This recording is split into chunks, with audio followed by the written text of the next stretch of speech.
Et on va revenir maintenant, mesdames et messieurs, sur l'assaut qu'a subi un joueur de hockey du Zénith de l'école secondaire Saint-Marc en fin de semaine à Rimouski. Sébastien, vous avez parlé notamment avec la mère de l'adolescent qui a dû vivre une vague d'émotions depuis. Oui, Daisy Fournier-Vachon s'exprime pour la première fois depuis le geste qu'a subi son fils. Rappelons-le, c'était lors d'un tournoi de hockey du côté de Rimouski la fin de semaine dernière. Pour rappeler les faits, donc, l'équipe embarque sur la patinoire et il y a un joueur adverse qui va venir traverser comme ça la ligne rouge et frapper violemment le dernier joueur à embarquer sur la patinoire et s'écroule comme ça au sol. Elle parle d'un geste, la maman, d'un geste qui est inacceptable, d'un geste qui est totalement gratuit. Elle m'a confié avoir adressé une plainte aux organisateurs du tournoi. Évidemment, on attend de voir quelles sanctions pourrait prendre Hockey Québec dans toute cette affaire. Mais la mère, elle m'a parlé, je l'ai joint, elle était en compagnie de sa sœur. Elle ne pouvait pas être présente au tournoi en fin de semaine dernière, mais on le comprend, c'est beaucoup d'angoisse qu'elle a vécue. Pour être honnête, c'est encore dur, là. J'ai encore de la misère à voir cette image-là. Ça restait pas mal dans ma tête. Puis je trouve ça difficile.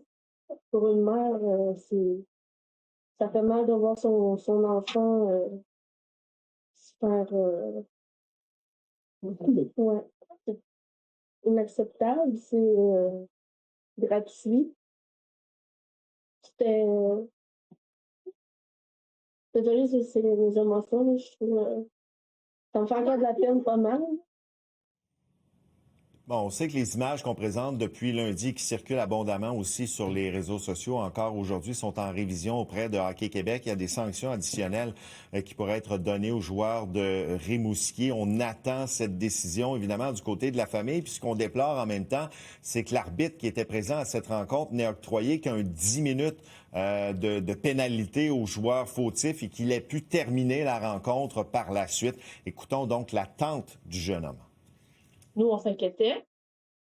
Puis, quand on a vu la vidéo, j'étais comme, c'est triste parce que ça affecte tout le match au complet, toutes les autres. Tu sais, ça va amener les autres jeunes à faire, ah, j'ai juste pogné 10 minutes, c'est pas grave, on va toutes les bousculer, les autres, après.